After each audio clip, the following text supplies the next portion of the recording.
Grabe ang natatanggap ngayong batikos ng dating actress na si Jackie Foster mula sa mga taga-suporta ni Kailyn Alcantara.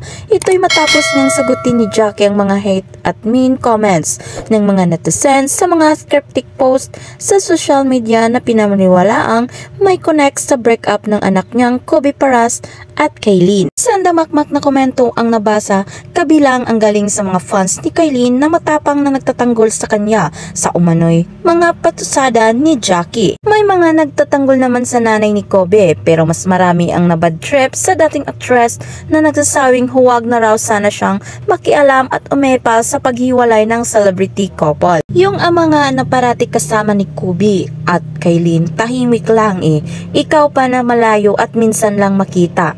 To Miss Kailyn, wag na magjowa ng buhay pa ang mga nanay dahil ikaw ay malas sa mother-in-law. Kung sino pa yung mga nanay na may past, sila pa talaga ang umiipal, palibhasa, gawain kaya kakampi sa mali. Patula ka kasi imbis gumita ka at parangalan mo anak mo.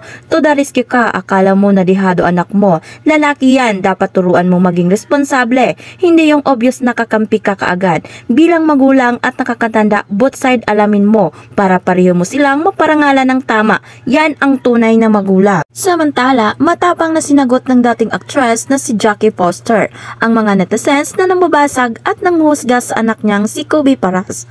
Ito'y may connect pa rin sa hiwalayan na Kobe at Kailyn na pinagpipestahan pa rin ngayon ng kanilang mga fans. Sa isang post ni Jackie sa Instagram, makikita na litrato ni na Kobe at Andre Paras kasama ang dalawa nilang babaeng pinsan habang naglalaro ng basketball sa Pilipinas. Kahit walang kinalaman kina Kobe at Kailyn, ang post ni Jackie ay maraming nagkomento tungkol sa breakup ng celebrity couple. Ilan sa mga kumampi kay Kailyn ay sinagot ng dating actress.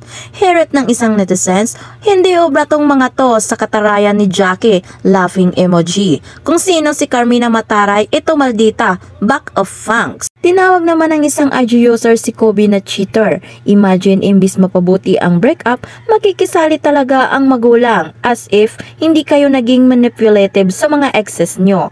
Manang-mana sa nanay, cheater syempre. Ipinagtanggol mo yan kasi pareho kayong cheater. Komento pa ng isang netizens, please Miss Jackie, wag na po kayong mag-IG story na parang nagpaparinig. Tahimik po si Kailyn at family niya. Marami ang nagbabalita sa labas about sa cheating issue ng anak mong si Kobe. Di niya kayang ipagtanggol kasi may photo at videos na. Meron pong ebidensya, nagkakalat na po sa SOCMED.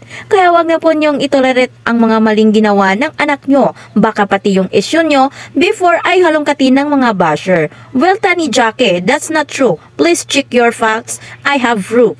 Sinagot din ng nanay ni Kobe ang nagkomento ng di mo nabasa ang mga balita at hindi mo nakikita ang videos ng anak mo. Kung may proof ka Miss Jackie, edi labas mo para matapos ang pangbabash sa anak mo.